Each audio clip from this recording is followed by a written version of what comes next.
Hi മാന്യ സുഹൃത്തുക്കളെ, എല്ലാവർക്കും നമസ്കാരം. ഇന്ന് നമ്മൾ കാണുന്ന വീഡിയോ ഇത് വിയറ്റ്നാം സൂപ്പർ എല്ലി എന്ന് പറയുന്ന ഒരു പ്ലാവിനമാണ്.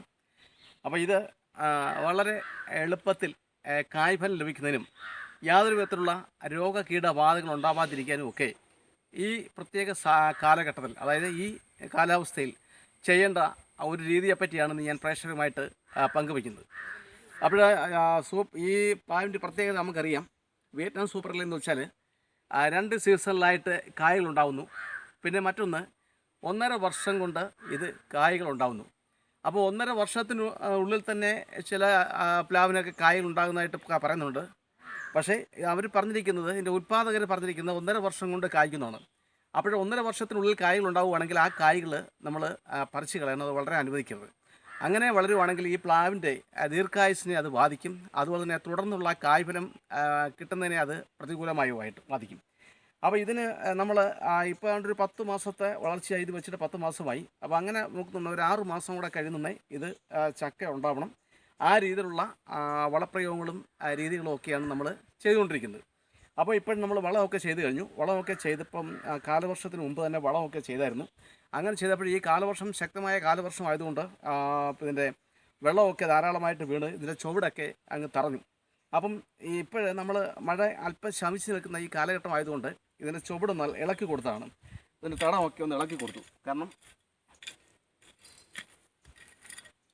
ഇനിയും പെയ്യുന്ന മഴകൾ വളരെ കുറച്ച് മഴകൾ മാത്രമേ ഇനിയും പെയ്യത്തുള്ളൂ. അങ്ങനെ പെയ്യുമ്പോൾ വെള്ളം ഇതിൻ്റെ ചുവട്ടിൽ താഴുന്നതിനും ഇതിൻ്റെ വേരുകൾക്ക് വളം വലിച്ചെടുക്കാനും ഒക്കെ കഴിയണം. അതിനാണ് നമ്മൾ ചെറുതായിട്ട് ഇതിൻ്റെ ചുവട് ഇളക്കി കൊടുത്തത്. അപ്പോൾ ഈ 2 മൂടിനും നമ്മൾ ചുവട് ഇളക്കി കൊടുത്തിട്ടുണ്ട്. 2 മൂടിനും നമ്മൾ ചുവട് ഇളക്കി കൊടുത്തിട്ടുണ്ട്. അപ്പോൾ ഇല്ലെങ്കിൽ ഇങ്ങനെ ചുവട് നമ്മൾ ഇളക്കി കൊടുത്തില്ലെങ്കിൽ ഇതിൻ്റെ ചുവടങ്ങ് കട്ടിയാവും.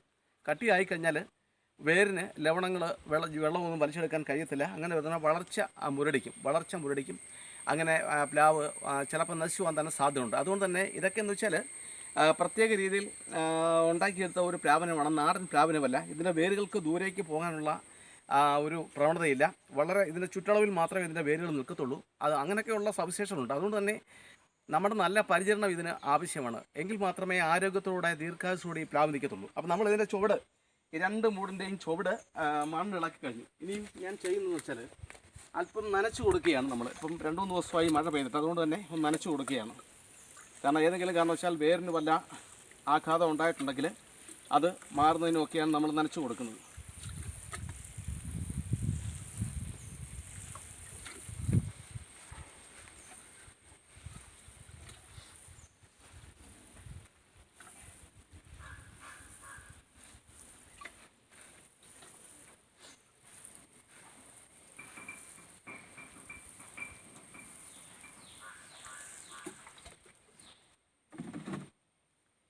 അപ്പോൾ ഇത്രയും ചെയ്തിട്ട് ഇനി നമ്മൾ ചെയ്യുന്നത് വെച്ചാൽ ഈ ഈർപ്പം ഇതിൻ്റെ ചുവട്ടിൽ നിലനിൽക്കണം. ഈ ഈർപ്പമൊന്നല്ല, ഈ ചെടിയുടെ ചുവട്ടിൽ നേരിട്ട് വെയിലടിക്കരുത് ഈ പ്ലാവിൻ്റെ ചുവട്ടിൽ. അതുപോലെ തന്നെ ഈർപ്പം നിലനിൽക്കണം. അപ്പോൾ അതിന് ഇതിപ്പോൾ ചീമക്കൊന്നയുടെ തോലാണ്, ഏത് തോലായാലും മതി. നമ്മൾ ഇങ്ങനെ തടം ശരിയാക്കി മണ്ണ് ഇളക്കി കഴിഞ്ഞിട്ട് ചീമക്കൊന്നയുടെ തോല് ഇങ്ങനെ ഇട്ട് കൊടുക്കുകയാണ്.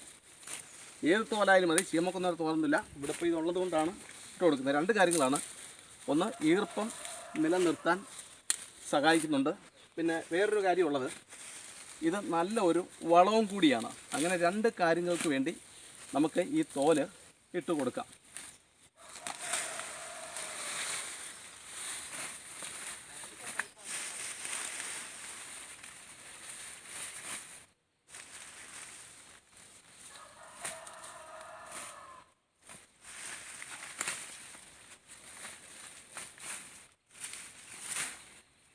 പിന്നെ ഒരു പ്രത്യേക വിവരമുള്ളത്, ഈ പ്ലാവിനെ സംബന്ധിച്ച് പറഞ്ഞാൽ പ്ലാവിൻ്റെ തടികളിലാണ് ചക്ക ഉണ്ടാവുന്നത്, നമുക്കറിയാവുന്ന കാര്യമാണ്. അതുകൊണ്ട് തന്നെ ധാരാളം ശിഖരങ്ങൾ ഇതിന് ആവശ്യമില്ല. ഇത് കണ്ടോട്ടെ, ആവശ്യമുള്ള ശിഖരങ്ങൾ മാത്രമേ ഉള്ളൂ.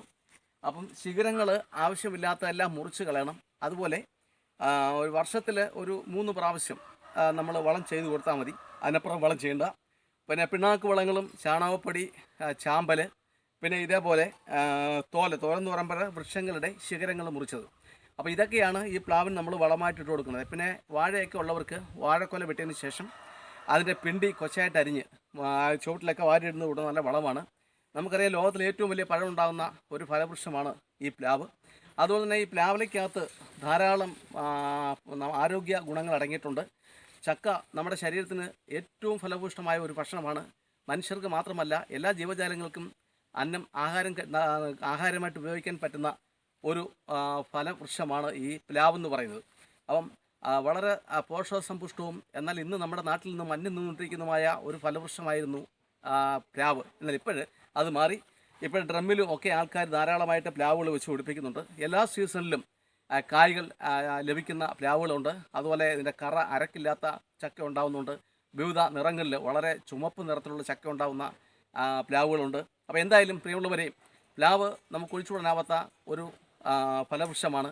നമുക്ക് ഒരു മൂട് പ്ലാവ് എങ്ങനെയെങ്കിലും സംരക്ഷിക്കുക. അത് ഡ്രമ്മിനകത്തായാലും പുരയിടമുള്ളവർക്ക് പുരയിടത്തിലായാലും ഒക്കെ വെച്ച് പിടിച്ചാൽ നമുക്ക് പഴയ രീതിയിലേക്ക് ഈ പ്ലാവില കുത്തി കഞ്ഞിയൊക്കെ കുടിക്കുമ്പോൾ നമുക്ക് ഒട്ടനവധി ആരോഗ്യ ഗുണങ്ങൾ ഉണ്ടാകുന്നുണ്ട്, സത്യമാണ്. അതുപോലെ തന്നെ ചക്ക കൊണ്ട് നിരവധി വിഭവങ്ങൾ നമുക്ക് ഉണ്ടാക്കിയെടുക്കാം. പ്ലാവിൻ്റെ ഗുണഗണങ്ങളെപ്പറ്റി പറഞ്ഞാൽ എണ്ണിയാൽ ഒടുങ്ങത്തില്ല. അതുകൊണ്ട് പ്രിയമുള്ളവരെ, ഇത്തരത്തിലുള്ള കൃഷി രീതികൾ നിങ്ങൾക്ക് കാണാനും ഈ അറിവുകൾ ശേഖരിക്കാനും ഇത് മറ്റുള്ളവരിലേക്ക് പങ്കുവയ്ക്കാനും ഇഷ്ടമുണ്ടെങ്കിൽ, ആദ്യമായിട്ടാണ് ഞങ്ങളുടെ യൂട്യൂബ് ചാനൽ കാണുന്നതെങ്കിൽ ദയവായി ലൈക്ക് ചെയ്യുക, ഷെയർ ചെയ്യുക, സബ്സ്ക്രൈബ് ചെയ്യുക. നാളിതുവരെ എല്ലാവിധ പിന്തുണയും സഹായ സഹകരണങ്ങളും സാധനം നൽകിക്കൊണ്ടിരിക്കുന്ന എല്ലാ മാന്യ പ്രേക്ഷകർക്കും കൃത്യമായി നന്ദി അറിയിക്കുന്നു. എല്ലാവർക്കും ഒരിക്കൽ കൂടി നന്ദി, നമസ്കാരം.